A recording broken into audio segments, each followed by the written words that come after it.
into positions of hopelessness and helplessness. The government gives them the drugs, builds bigger prisons, passes a 3-strike law, and then wants us to sing God Bless America. No, no, no, not God Bless America. God damn America. That's in the Bible for killing innocent people. God damn America for treating us citizens as less than human. God damn America as long as she tries to act like she is God and she is Fucking start. Hello and greetings, the motherfucking damned. Welcome to Pod Damn America, the Gothic Socialist podcast for idiots. Hi, this is Jake. Today I have a great guest, a long time coming, I think, highly requested. Welcome to the show, Tim Faust. Thank you, Jake. Thank you, Pod Damn America. The boy is back in town, as That's they say. right. I am a socialist, I am a goth, and I am an idiot, so I'm glad to be in good company. Yeah, perfect. Hey, so if you guys don't know Tim's work, Tim is the author of a new book that I'm hearing great things about that I'm about to dive right into after this podcast called Health Justice Now, Singlepayer and What Comes Next. Can you tell me a little bit about what this book is about, why the Sure. book, etc.? So I'm a single-payer advocate, and I can talk about what that means in a little bit. But right now, there aren't any good books written like in normal person, regular language that talk about what insurance is and why we have it and why it's bad and why you feel fucked over and what single-payer is in contrast. Like, what is single-payer? What does that mean? What is Medicare for all? But then kind of even more importantly, I think, what lies beyond that. Like, we understand that healthcare happens outside the hospital, like the food you eat affects your healthcare. So how do we really conceive of health as something that happens more than just what happens when you're in a hospital? And so I put together a book that I think explains all of those in a short little package. Has a couple of references to professional wrestling and other dumb things that I enjoy. And I think, is a enjoyable little read about healthcare and health policy. Cool. All right, right off the bat, that makes a lot of sense to me. I think we kind of probably have the same approach to making things very accessible, I guess, because, like literally we were just saying before we turned these mics on, I mean, like, a joke about this podcast being, for idiots or whatever, but it's like, it's because the way, like what you just said was I need this, I would explain this the way I need it to explain to me, right? Right. I mean, health policy doesn't need to be complicated. We've just made it complicated, and people get paid because it's complicated to make it more complicated. Right. But the fundamentals of how healthcare works, how insurance, like being a doctor is really complicated. Being a nurse is really complicated. Being like a home health worker is really complicated. Bodies are just these big bags of goo we barely understand, and making them hurt less is like a really tough process, but the art and the science of paying for it isn't that complicated. We've just made it really abstract and difficult and weird, and that's where people kind of tune out. So this is an attempt to elucidate, to make clear what the fuck is going on. Yeah, and once you understand what the fuck is going on, you kind of understand how you're getting fucked over by it, which Absolutely leads us to, this health justice movement, this whole Medicare for all thing. One thing that I've enjoyed listening to you on other podcasts do is describe the material, like historical explanation of how we sort of arrived at the ACA and then, now where we're going. Can you tell me a little bit about just like where the current system we have came from, the post-World War II stuff? People like to insist that healthcare in America is so complicated and so old. It's this institution, we can't bother changing it. It's kind of entrenched in America, but that's false. This thing is like 1 or 2 generations old. So healthcare in the U.S. used to be rationed entirely by how much money you had and what race you were. If you were a white person with a lot of money, you could pay for a private doctor to come to your home and give you health care. Yeah. If you were a poor white person, you could go to the poorhouse, which was a huge fucking place of suffering and pain. Like, I'm not saying that as if that's good. Yeah. The poorhouse was you had to work your ass off, and you got maybe the scraps of what the doctors had left over, or really shitty palliative care. If you were black or brown, you didn't get shit, or you had a blacks-only poorhouse, which was even worse, just unimaginable agony. But healthcare was rationed by race and income. Eventually, we integrated a couple of clinics, but not many. It took a long time, but up until really World War II, you were kind of on your own as far as what you got health wise. You had to pay everything out of pocket, or you were just SOL.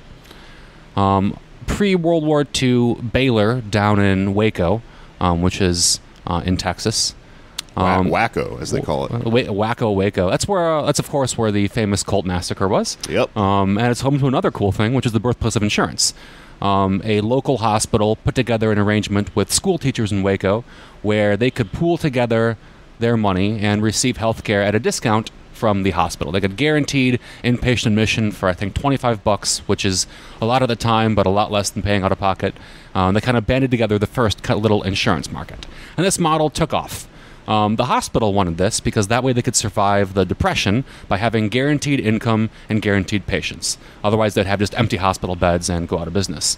Teachers wanted this because that way they could afford to go see the doctor when they needed to. So it's better for them. And this model really took off across the U.S. During World War II, there was a wage freeze. The government said you couldn't give people more than a certain quantity of money for their work. But the IRS made an exception for health insurance. If you gave somebody insurance, it was not counted as income. So you could get around the wage freeze by offering your workers insurance, making your job seem more interesting, seem more palatable, be a better deal, and people would come work for you on your pickle assembly line or whatever the fuck they're making in the 40s. And then it just kind of stuck that way. We kind of built this bond between employers, employees, and insurance that has existed just because of this for the past 70 years. Right. So we kind of built up this big peripheral market around how do employers provide insurance. If you don't have employers, can you buy insurance privately? Again, these things were still segregated by race. It wasn't until Medicare, which is a public insurance program that was developed in the 60s, forced the integration of hospitals in the South, that we finally saw the reduction of segregation of care. It still exists today. The Great Society, right? Johnson. But it was severely lessened by the forced integration of hospitals by Medicare. But we built this thing piecemeal by piecemeal. It turns out that old folks and poor folks are sick more often and more expensive to insure, so private insurance companies don't want to insure them. So the government picks up the bill and builds programs like Medicare or Medicaid to treat old folks and poor folks respectively. Because otherwise private insurance companies would kick them to the curb, and in fact do kick them to the curb. So we kind of have this big spider web, this big constellation of different healthcare providers, public and private. It leads us to 2012 and the Affordable Care Act. The Affordable Care Act looked at all these problems and said, oh man, private insurance is doing a really bad job of taking care of vulnerable people. If you don't have a job, or if your job doesn't give you insurance, if you work at a pizza place and that guy doesn't insure you because he's an asshole, like you're just kind of left behind. The answer, it posited, is to give just a shit ton of money to private insurance companies in this big hope that they would play nice and insure more people and make things fair. And that, of course, has not happened. Right. 10% of Americans are uninsured. I think a fifth to a third of Americans are underinsured, which means that they have insurance, but it's just too expensive to use. They basically don't have any kind of meaningful insurance. Right. And that's even people who are, even if you have employer-sponsored insurance, you're still looking at a $4,000 to $6,000 deductible, which is how much you got to spend before you can even use your insurance in the first place. Like, the whole thing sucks. If you've got a lot of money and never go to the doctor, you're doing fine, but you were doing fine in the first place. This whole arrangement is this artificial. It's like when you build a monastery and you bulldoze a wall and build a new room in its place, and then bulldoze another wall and build a room in its place, and then build a new wall somewhere. You've got this big, totally artificial honeycomb of health insurance, public and private, employer-sponsored and individual, and uninsurance existing all in the same space, and the whole thing is fundamentally pretty stupid and fucks over a lot of people. Right, yeah. It's a big patchwork, and it's funny that it's being defended as if it's this system that it makes any sense at all. Obviously, it's being defended by people who have an interest in making money off of it, and that's the whole fucking problem. Right. And it doesn't even work on its own merits. Right. America spends the most money of any other first world country in healthcare. and receives the least amount of healthcare in return. Americans go to the doctor less often than folks in other countries. We just get charged way, way more. Think, for example, that insulin costs $400 a vial, or think of Martin Shkreli, that Nicole, fellow New Yorker, Martin Shkreli, Right. jacking up the price of Daraprim, I think like 1,400% overnight, just because he could. No one could stop him. Yeah. We're paying way, way more for a smaller quantity of healthcare, and the whole thing's bankrupting itself. Getting away with it because it looks like Brandon Wardell.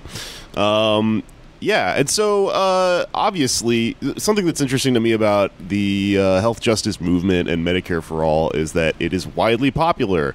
And it's widely popular, probably not because the majority of the country that is polling in favor of it has, read all this history, or that they're hardcore ideological people and they're fed up with,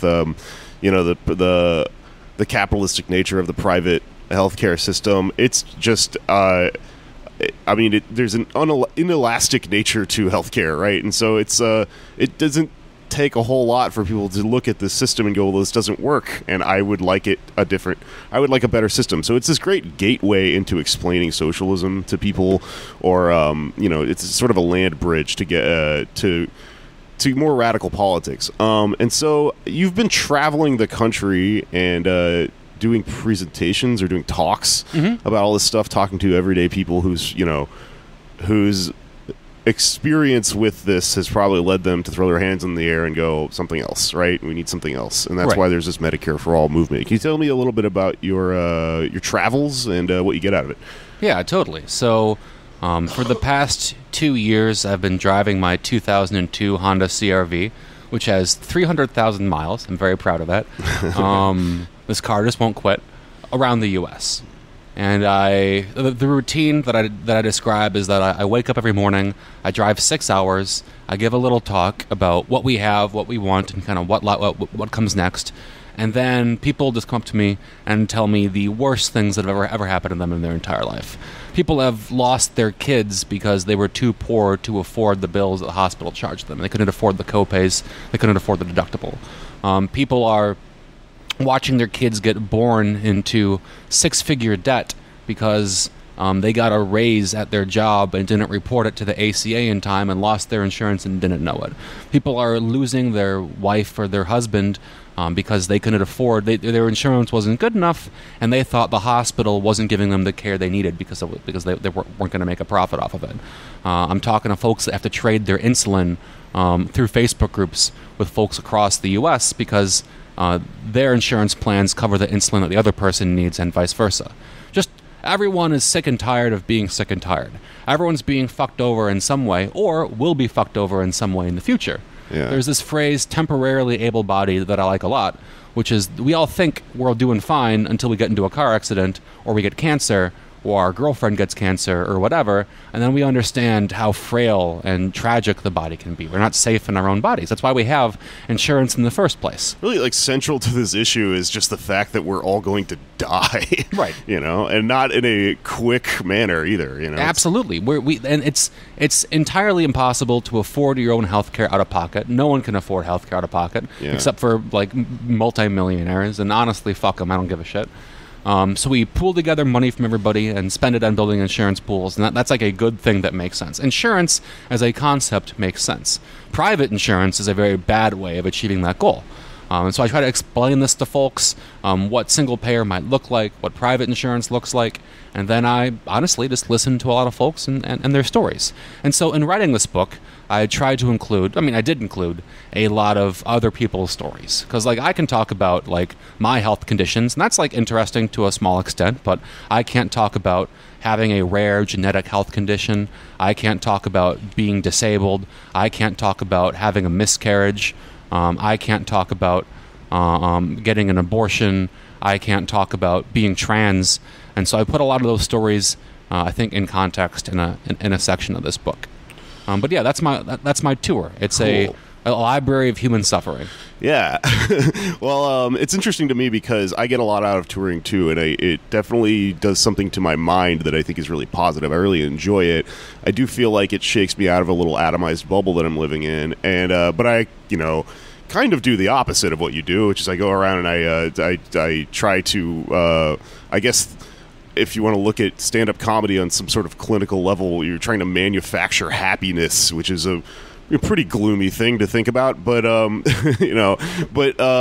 connecting with people after the shows, though, it's the exact same thing. I mean, people listen to this podcast, come up to me all the time, and it's like, it's corny or whatever, but it is so heartening and so makes you feel so connected to people. I did a talk last night with someone I'm going to have on this podcast later. P.E. Moskowitz wrote a book called The Case Against Free Speech, and someone came up to me. I forgot your name, I'm sorry, but a listener to the show, and we had a great conversation. They told me about how they listened to this podcast when they were going through yada, yada, yada. All this great stuff, right?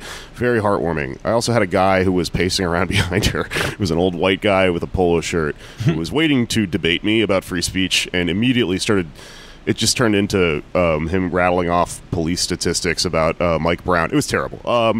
But anyways, thank you for coming up and talking to me after the show. And you know what? That guy, thank him too. If he took all the time to come out to see me and argue with me, well, all right, you got to give him that, I guess. It's a butt in a seat, you know? Yeah. But anyway, I guess... I want to go in a couple different directions with interviewing you about this. The first one is like kind of a big ideological thing. Understanding like why it is pretty much it's a situation where like we've reached socialism or barbarism. We've reached sort of a dead end with this stuff, or this has to happen. The way I arrived at it, I guess, is like, as a young person, me and my friends would just casually give fake names at the ER in Texas when something happened to us, because there was just no other option. You'd either be just completely destroyed financially, or you come up with this clever trick. And I remember it being really funny because like the nurses would know we were doing it, and they would understand that the system was broken, and they would just sort of wink back at us. Right. You're not trying to like scam meds or whatever. You're trying to get basic health care. Yeah. I mean, it would happen, when a tragedy struck, and you just had no other option, right? And I remember being a young person and thinking at some point, and this is like a really, I think, common millennial experience, that, you're living like this, but it's because you're young. And eventually there's going to be this plateau that hits. Eventually you're going to be, economically stable, and you're going to maybe achieve the status of having one of these jobs that are very like validating and that come with the benefits, the health insurance that sort of signifies, well, you're an adult now and you have this thing. But you get older and you either, that doesn't happen. Like, you either just never achieve one of those jobs, or you do get the insurance, but it is, like you said, a form of insurance that's so expensive you can't really use it. Right. And so I think that, like, there's this funny thing about being a millennial where, we kind of feel like we're gonna, like, the apocalypse is coming. There's this impending, like, doomish feeling. And so I think that's why, our generation... radicalized all around the same time. And because what am I trying to get at? Because like we're reaching this sort of late capitalistic thing where like the system is not going to work. You can't make the same argument that an older generation made where we'll just ride it out, the economy will come back, some sort of form of health insurance will eventually work for you. It's not working. Also, we've given private insurance 50 years to give it its best shot, and here's the result. Like, this is private insurance working. The only way it works more is if we subsidize it more. We got to bail out insurance over and over and over again by either sloughing off people who are too expensive to insure, people who are sick and poor, etc., and putting them on public insurance, or we got to give them big cash transfers like we did with the ACA. Like, this is how private insurance works. It can't even fucking get the job done. Yeah, and it's sort of the central issue in the presidential race. It's something that's being talked about all over the country, and can I describe Singlepayer and how it stands in contrast? Please do. Okay. So right now, I'll give you the top line and then kind of walk you through how it looks. The top line is Singlepayer is a healthcare model in which all healthcare needs for all people are paid for, whether they're medical or mental or dental or vision or long-term care, and are free to use for everyone. We just pool together all the money we're currently spending and use it to take care of everybody long-term. Here's how it looks. right now, if you want to go to the doctor because you're sick or because your kid is sick, you got to have insurance. If you don't have insurance, game over, you lose. But if you do have insurance, then you got to find a doctor who's in network. Networks are these arbitrary and invented things that insurance companies have, which doctors you can go to and which doctors you can't. So you got to find a doctor that's in network. So you go to the doctor, then you got to pay the copay for the office visit. You got to go to the doctor and pay some quantity of money just to get into the door. And that can be a flat fee, $50, $100, $500, or it can be a percentage of how much the doctor charges your insurance company. And then after that, you got to hope you've hit your deductible. Otherwise, you got to pay the bill your insurance company sends you at the end of the day. You're responsible for all costs until you spend $5,000 or $7,000, or if you're super lucky, $2,000 a year. That's how private insurance works right now. Under single payer, if you're sick, you just go to the doctor. You can go to any doctor that you want, and you can get whatever health care you need, and you leave without paying a bill. And we can do that for a couple of reasons. One, the costs of healthcare right now are very high for artificial reasons. The costs are high because the prices are high. MRI scans in the US cost 5 times more than MRI scans in Australia. Inpatient procedures like getting surgery cost 40% more than the exact same things when performed in France. Hospitals will buy up primary care clinics like your local GP or your family doctor or whatever and close them down and then use them to charge hospital prices for the same kinds of care. Like, you've got costs being jacked up all over the place. Martin Shkreli, another perfect example. Right. And that's because private insurance is unable to reckon with these things. Private insurance companies like Blue Cross and Aetna need hospitals way more than hospitals need Blue Cross or Aetna. So the hospital can say, hey, this thing costs $1,000 now, and Blue Cross just has to say, well, okay, and then pass that cost on to you, the consumer or whatever, right? Under a single payer, you've got one single insurance company, a publicly owned, publicly funded insurance company that isn't bound by that restraint. It can say, hey, guess what? We did the math, and it turns out a knee replacement costs $8,000 to do. I made that number up. I don't know how much a knee replacement costs. We determined that a knee replacement costs $8,000 to do, so we're going to pay you $9,000 for a knee replacement. You can take that or you can leave it. And because there is no other game in town, because this insurance company, the single payer, represents 330 million people, the hospitals kind of got to take it. And so they make up the cost by downsizing. Like right now, there's there are 10 administrative people for every doctor in a hospital. You've got skyscrapers of tens of thousands of billing agents and people who specialize in billing codes, consultants who find ways to increase the costs of things. And their job is to make costs go up, but their jobs become redundant under single payer. And under single payer, hospitals have one billing code they need to use, or like one billing agency they got to use. They're billing the Medicare for all, so they know how much things cost. They can reduce that amount of work, and so their costs drastically go down, and we kind of deflate these inflated prices across the board. I think the PERI, which is the I forgot what the acronym stands for. It's a think tank out of Amherst. I'll look it up. Policy and blanking on it. Some policy and something research institute predicts that a single payer program would cost 10% less than what we're currently spending now and would cover everybody in America. So we can spend less money and cover all people in full. That's how incompetent private insurance is. And then on top of that, we get to use all the money that private insurance costs right now, all their marketing costs, all their profit, because their CEOs are making millions and millions of dollars a year, and invest that back into healthcare for all people.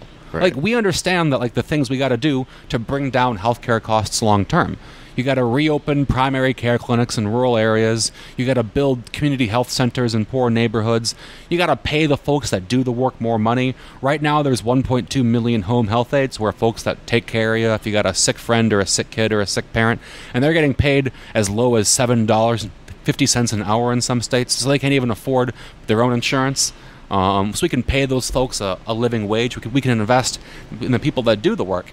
And only a single payer can really conceive of these problems. Private insurance is never going to solve these problems. I know I've talked for a minute, but I've got another metaphor. Go for it. Right now, you know that if you're at home and the window breaks, for example, the weather gets in.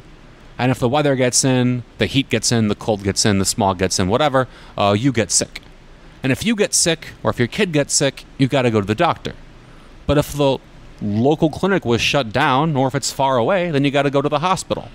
And if you got to go to the hospital and you don't have a car, you got to catch a ride from somebody, or you got to take a bus. Yeah, I took a lift to the hospital. Right. That's a thing insurance companies sponsor now, because ambulance companies are too expensive because they can get away with it, because you don't really get to choose what ambulance you get. And once you're in the ambulance, you can't really get out. Right. But if you got to take the bus, or if you got to catch a ride, or if you got to do things something like that, you got to spend all day dealing with the fucking bus. You got to spend all day getting a ride going to the hospital. If you got to spend all day at the hospital, you can't go to work. And if you can't go to work, you don't get paid. And if you don't get paid, you can't afford to fix the window that caused the problem in the first place. And so the answer isn't to make people pay a shit ton of money every time they get sick and go to the doctor. The answer begins with giving folks what they need to fix the goddamn window that caused the problem in the first place. Right. But your private insurance company will never even consider fixing these problems on their own, because you're going to change your insurance plan every couple of years, and eventually, Allah permitting, go on Medicare. Blue Cross or Aetna or Cigna feel no pressure to provide you with any care that makes you healthy in the long term, right? We just kind of furlough, or we just kind of push that responsibility onto all of us, onto the public payer, onto the government. But these private companies are fully incapable of fixing these problems, of fixing these broken windows, of reopening healthcare clinics. They are incompetent at their only jobs. So therefore, it makes more sense to reclaim that, to reuse that money, to take care of all people, to reallocate our spending, to ensure that all people get to live safely in their own bodies, and invest in the healthcare infrastructure that we need. Yeah, you're describing something that is kind of central to this issue, I think, in that, a lot of times people will say, oh, it's going to cost more, your your premium, one part of the situation goes up, and then, but it's a misleading question, because the overall cost of just being alive will go down, especially if you can go to the hospital, earlier, when you have a stage 1 cancer versus stage 5 or something like that. It practically will save you all of that money. It'll work more efficiently, and even if it doesn't, right? Like, even if it's not, if people, for example, make a rush on their primary care clinic and see their family doctor and get way more primary care, and it ends up costing more than how much we spend right now on stage 5 cancer or whatever, if there's such a massive imbalance in who gets to receive care that ends up being, we spend more money on primary care, that's totally chill. It's good to spend money in primary care. It begs the question, what is the point of our tax money to begin with? And to argue that it's somehow this is an egregious misuse of our tax money is sort of comical in America, where it's going towards all these fucking tanks and bullshit that we don't use anyway.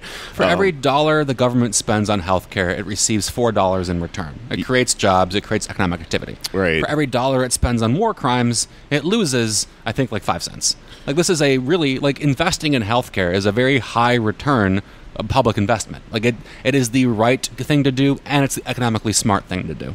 Yeah, and it wouldn't bother me one bit, to know that my money was going into a system that actually fucking works, right? But that question, so I guess I think about that and I go, well, why the fuck is that question being asked to begin with? Where is this coming from, all this criticism of the push for Medicare for all? So to me, that's something that's interesting, is the political part of this, the really bad faith arguments that are being thrown against it in Senate races all over the country, in smaller races, and as far as high up as the fucking presidential race and the theater of the debates and all this shit. There are all these cleverly crafted narratives that are designed to get in people's heads to make them think this is actually a really bad idea. And one of the reasons that I wanted to have you on the show was to ask you to help me demystify a few of these things. I'd love to. Okay, so one question that someone asked me was, and it was very honest and not really a bad faith question, but I think that you can probably answer it a lot better than I can, was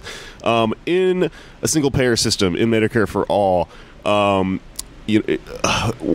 would there still be a private market existing alongside Medicare for all? Why or why not? There can't be. Both of the single-payer models, both of the single-payer bills in Congress prohibit it. Now, when I say there can't be, I mean there can't be duplicative or supplemental insurance. You can't have a private insurance plan that does the same thing that the Medicare for All plan does, that you can opt into or opt out of or whatever. That's for a couple of reasons. And any country in the world that has a public single-payer, or has a public option, you could say, or has a public insurer, whenever you permit a private insurance company to exist alongside it, it takes up a hell of a lot of money and only treats people who are wealthy. In South Africa, for example, there's a public insurance model, and there's also a private insurance model.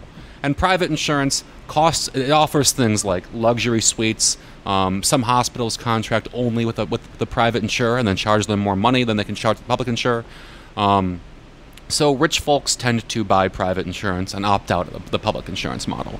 And the result is that 46% of healthcare spending in South Africa is spent by that private insurance, but it only covers 16% of all South Africans, who are disproportionately wealthy and white. Right. It's a virtual reenactment of apartheid. In Australia, you see a similar thing. In, I believe it's the Netherlands, you see a private insurance option has resulted in 10% of people in the Netherlands, 10% of the Dutch, being without access to care altogether because of their income. Wherever you permit private insurance to exist alongside public insurance, it weakens the entire model. It takes money out of the risk pool. It lets the rich get something that everybody else doesn't get to have, and it sucks money out of the thing entirely. It weakens there's no such thing as a small turd in the punch bowl.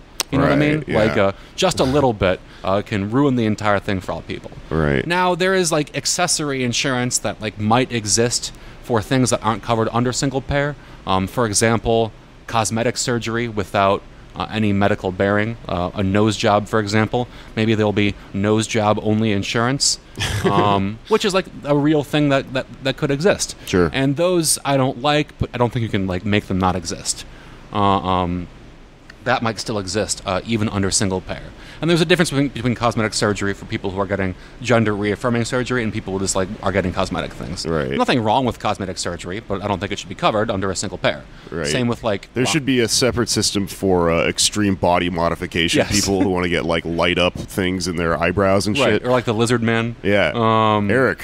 Friend of mine. He kicks ass. Yeah. I just don't think that lizard mod should be covered under single payer. Eric's reg walking into a hospital and cutting in line in front of someone is like primo Republican propaganda against Medicare for all. Like, yeah. you think this gentleman should be covered for what he needs? But also things like, essential oils or whatever, right? Like at some point you got to draw the line between what's medically necessary and what's not. Yeah. So I think that private insurance that duplicates coverage for what single payer covers is not permitted, and is not permitted under the two bills in Congress. But this like accessory insurance, I don't think you can legally prohibit. Wherever you permit private insurance to exist, it will ruin the rest of the thing for everybody else. That makes sense, and that was well put. It's you say it affects the concept of like the risk pool, right? Yeah. So the risk pool is the idea that some people are riskier to insure than others. People who are sick have a higher risk of spending healthcare money this year than people who are not sick, right? People who have hepatitis C or hemophilia or HIV/AIDS or cancer are riskier to have healthcare costs than a 23-year-old who has never had a health problem in their life, right? So the idea of a risk pool is that we pool together all that risk by pooling together all of our money and using the money to take care of the people who need it when they need it.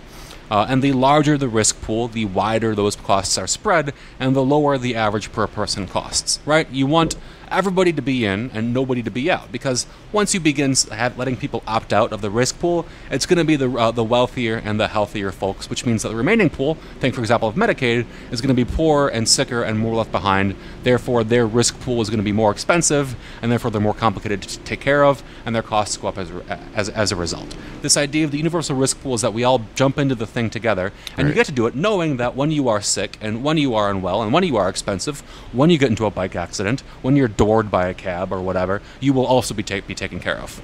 Yeah, and the entire point of the risk pool is the premise of insurance to begin with, right? Is that it's one big pool. Again, like insurance as a concept is not bad. Insurance is good. It's private insurance that's fucking everything up. Right. Another big myth that I think is interesting is, people will say that, the feature of our private system is that it's innovative via, the nature of capitalism. And so if we, nationalize it or do single payer or Medicare or whatever, what we're going to lose is the competitive nature of, like, cancer researchers or something like that. Can you speak to that? Because it sounds like bullshit to me, but right. I need your brain for this. So there's you've got like innovation in insurance, and you've got innovation in production side, like hospitals and pharma companies, which is, I think, where the argument usually comes from. First off, on insurance, the primary innovations in the private insurance market are those designed to fix the problems caused by the private insurance market in the first place. They have done nothing new or useful ever, and the new things they come out with are ways to compensate for all the things they fucked up to begin with. They're like trying to glue together like all the glasses they've knocked off the cabinet, and in the process are stumbling into a new batch of glasses that they will then glue together. Then there's innovation in, like, for example, pharma companies. And there's a pretty easy response there. One, pharma companies spend more money on marketing than they do research and development.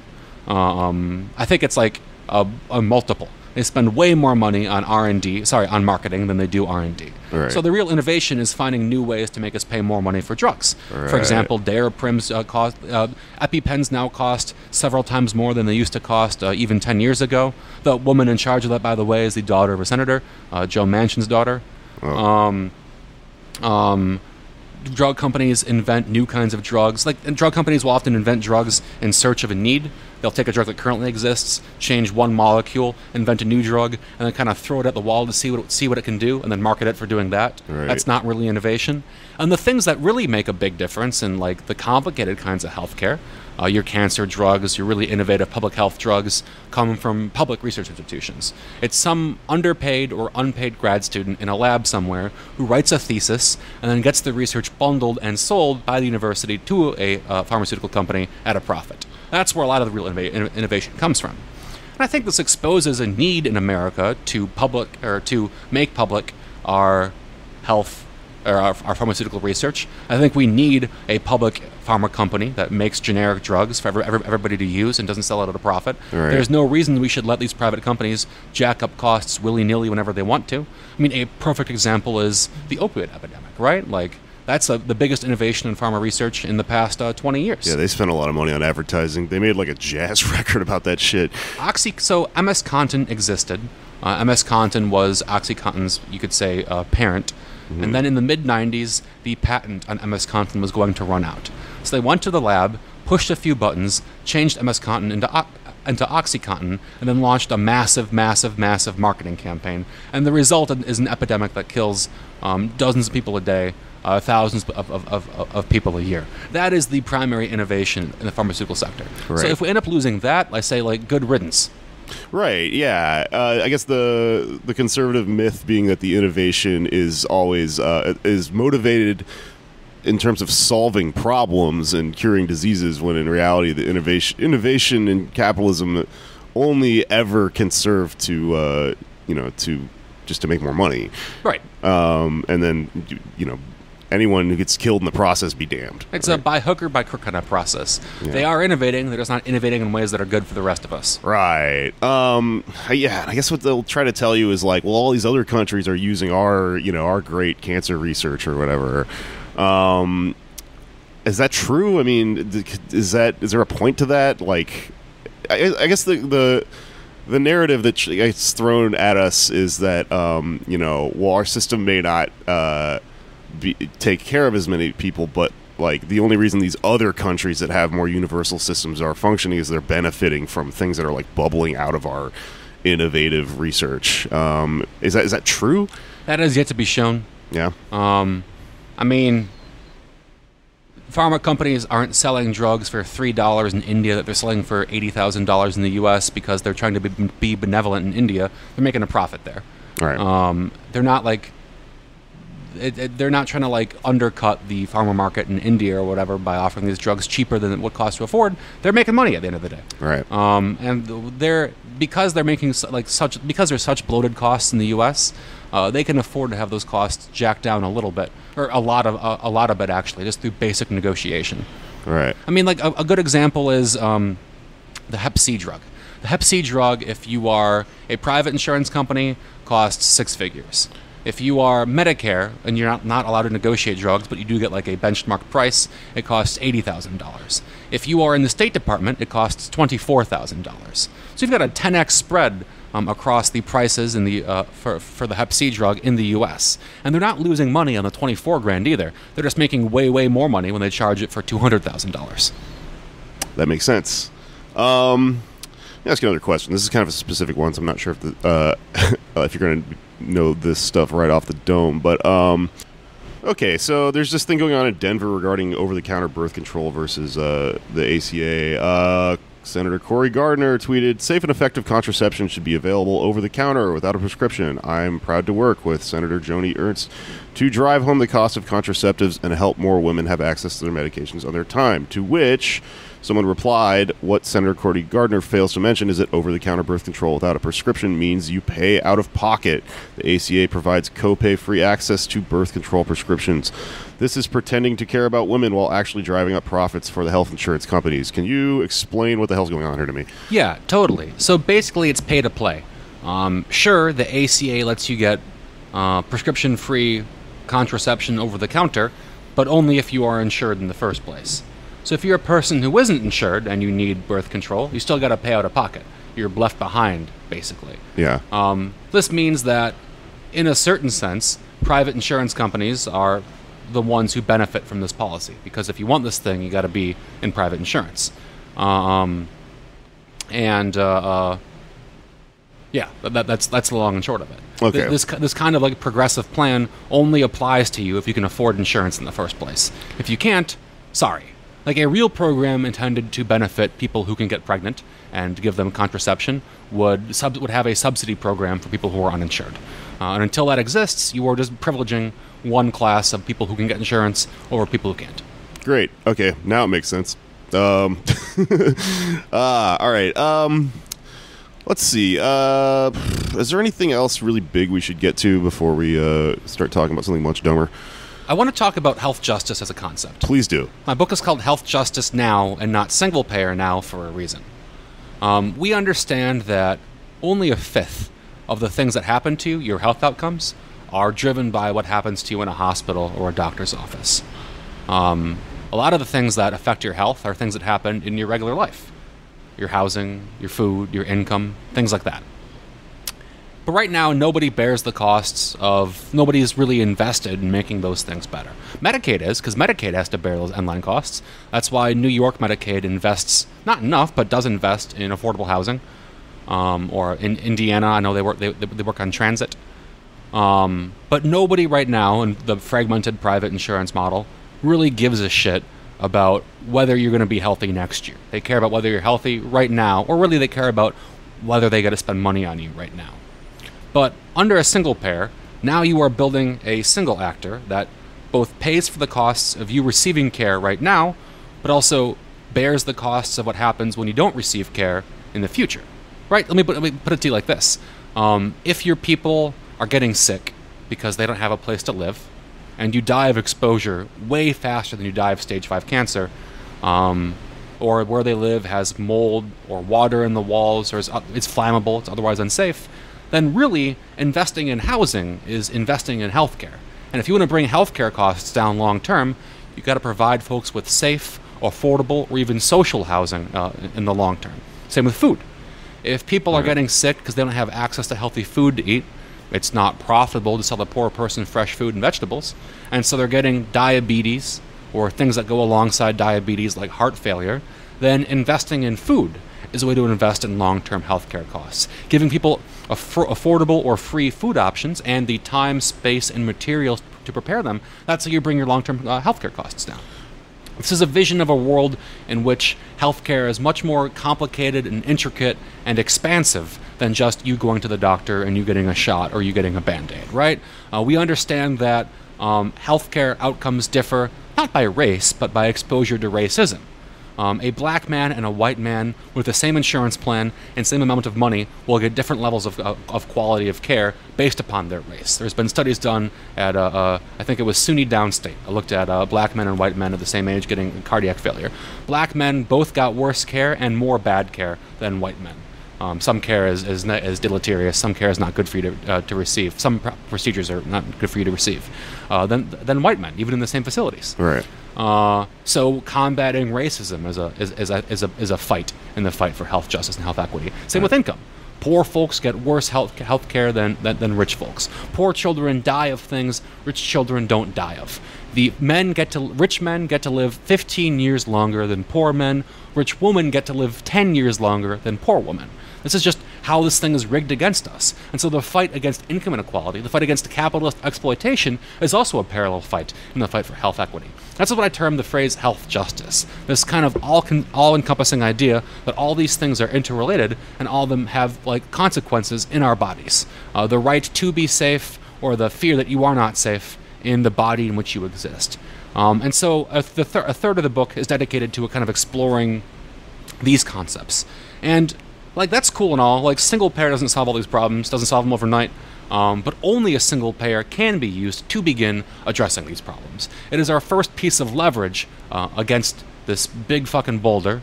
It is our first counterattack in a war that is already being waged against us. And private insurance both can't solve these problems, won't solve these problems, but sometimes has caused these problems in the first place. Yeah, goddamn. I love it, man. The picture that seems to come into focus when I think about this stuff is that, I think we as a generation are starting to understand what's his face, Mike on Breaking Bad said. There's a lot of truth in no half measures. Yep. You know, there is. I hesitate to use this word, but there's a bit of a holistic nature to this. Understanding the reason that health justice is so central to the burgeoning socialist movement in this country is that health justice is literally your life is on the line. Your life is connected to this thing. So to understand how all of these factors factor into what happens to you when you go to the hospital or don't go because you're healthy, it starts to make sense that this can't be a thing that we talk about isolated on its own. People that are pro-private insurance sort of tend to ideologically think of this as, well, this is just one facet of society. This is one business that is not affected and does not affect the other businesses and the other parts of life surrounding it, but it's sort of connected to everything. Yes, these things are all interwoven, and there's nothing that radical about saying this. We all know it. Just like there's nothing radical about single payer. People generally like it. Yeah. More than half of Americans like single payer, and the more they learn about it, the more they like it. Oh yeah, here's another big myth. The funny one that the Joe Bidens of the world always throw around is that people like their private health insurance. People like being insured. They don't like their. No one's fucking going to bat for Aetna or Cigna or whatever, right? No one gives a fuck about their private insurance company. People just like being insured because if they're not insured, they die. When you travel around, do you ever get people that show up and go, I like my private insurance, that are resistant to this stuff at all? I get a couple of folks who are afraid of losing their insurance, and it's pretty easy to explain, oh no, that's not the case. Here's how this thing works. What's your copay right now? We'll subtract all of your copay from that, and here's what you get now. A lot of folks, generally speaking, though, or of folks who use this argument, more folks are concerned about a hypothetical somebody else than they are about themselves. Most people don't like their own insurance plans. Right. Yeah. That's why it's such a ridiculous argument. Nobody likes this shit. Everyone is pretty aware that it's fucked, you know? Well, that is great. I am always it's always a pleasure to be able to view this stuff through your magnificent wonky brain that understands all sorts of shit that I don't. Thank you. This is how I have fun. This is literally what I do for fun. Yeah, I get it, man. But there's another thing you do for fun, which I think we should talk about to add maybe a little bit of levity to this this episode where we've gotten a little a little bit smart and a little wonky. Tell me about motherfucking Party World Wrestling. Party World Wrestling is a play about a wrestling league that is also itself a wrestling league. It is the stupidest idea we've ever had in our entire life, and we've committed to it until death. Our goal is to party until death. Party World Wrestling is a very irresponsible wrestling league that I help run down in Austin, Texas. Hell yeah. Started off, my friend Jared launched a party called Jared Mania 28, because they were turning 28 at the time, which makes sense, in which a bunch of folks stood in their living room and shouted and yelled and cut promos. Then came Summer Slam Down, or whatever, on July 26th, 2014. I remember because I was there. And they built a really fucking shitty ring out of like Home Depot concrete buckets and poles and bungee cords in the backyard, and began shoving each other and doing some fake wrestling, and like 20 folks were there. And then I came back in October for Slamhane, and all of a sudden the ring was a little bit better. It had some mattresses like on the disgusting ground. Yeah. And there were 60 folks there, and I was I became the announcer, Timmy Quivers. I put on corpse paint and shout about wrestling. I love it. And then we did a show in December, and there were 80 folks there. And we thought, oh fuck, this thing's really kind of got some legs. So my friend Mike drove to Florida, drove to I think Tampa, bought a wrestling ring at a flea market, and then drove back. We got a venue at a bar, and put on a show at a bar. We got a trainer, got the whole kit and caboodle. Anyway, flash forward 5 years, which is insane to me, and we're putting on shows for about 2,000 people in a brewery warehouse that we kind of squat in. We do them quarterly. Our wrestling is pretty good. We've got a couple of guys that like actually perform in the indies. The concepts are, well, here's an example. One of our big bad guys is Bench Horse, a horse that can bench press. And that's terrifying because the world bench press record was set by a 300-pound man, and the average horse weighs 2,000 pounds.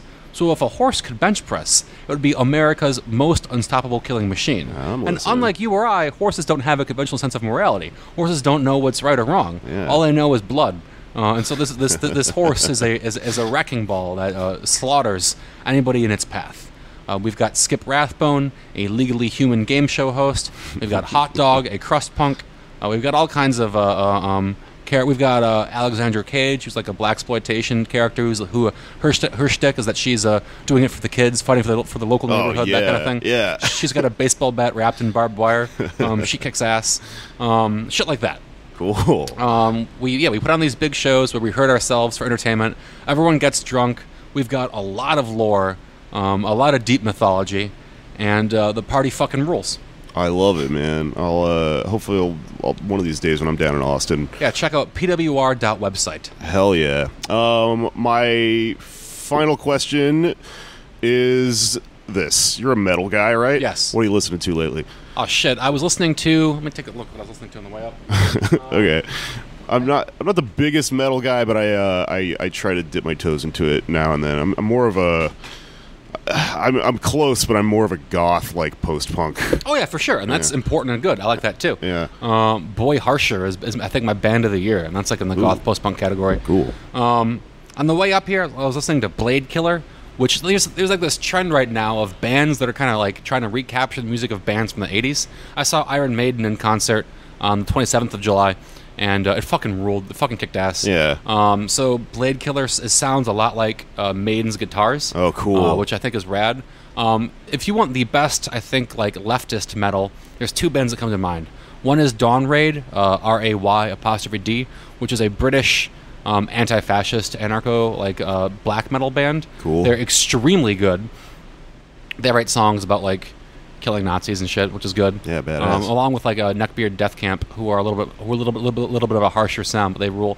But I think the king of it all is this guy in I think Minneapolis named Panopticon, and he put together an album called Kentucky, which is a combination of bluegrass and black metal, which is way better than it sounds, I promise. Which is all about Kentucky coal miner strikes. He's got samples of like old like protest songs. He's got bits of interviews. The album is extremely good. It is peerless black metal and also explicitly leftist, which rules. That rules. I didn't know that was Check it out. Thing at all. You will fucking love it. It is. Even my friends that don't like black metal get into that album. Yeah, that sounds like it would probably be a good entryway for me because I do like listening to leftist music, but it almost exclusively seems to be folk punk, and I think I've listened to every iteration of that Pat the Bunny band, and I can't do it no more. I need check out Panopticon's Kentucky. You will not regret it. That Cool. dude fucking rules. Hell yeah, I love it. All right, man. Well, thank you very much for coming on the show, and plug anything you need to. Sure. Where people can find you. My book is called Health Justice Now, and you can see that at healthjusticenow.com. My Twitter account is Krulge, Crulge. It's a nonsense word. I tweet about healthcare and wrestling, and then whatever like horseshit earnest thing I'm feeling at the time. Sorry in advance, but it's good content. I've also got a newsletter, tinyletter.com/error, ERROR. I got an early username and didn't really think about it, where I send out about a monthly newsletter about health policy and things that I'm interested in. Cool. All right. Well, thanks, y'all. That is the episode for this week. I don't know when this will come out because I will probably be on the road. But I guess for me, look at my tour dates. They're on my website and my pinned tweet. And that's probably it. Oh, same. Look at my tour dates and my pinned tweet. Oh, right. We got the same. And the same guy made our flyer. Oh, yeah. Yeah. Shout out to Rory Blank, my favorite fucking illustrator right now. At Piss Castle. We all have such great ats on Twitter. All right, that's it.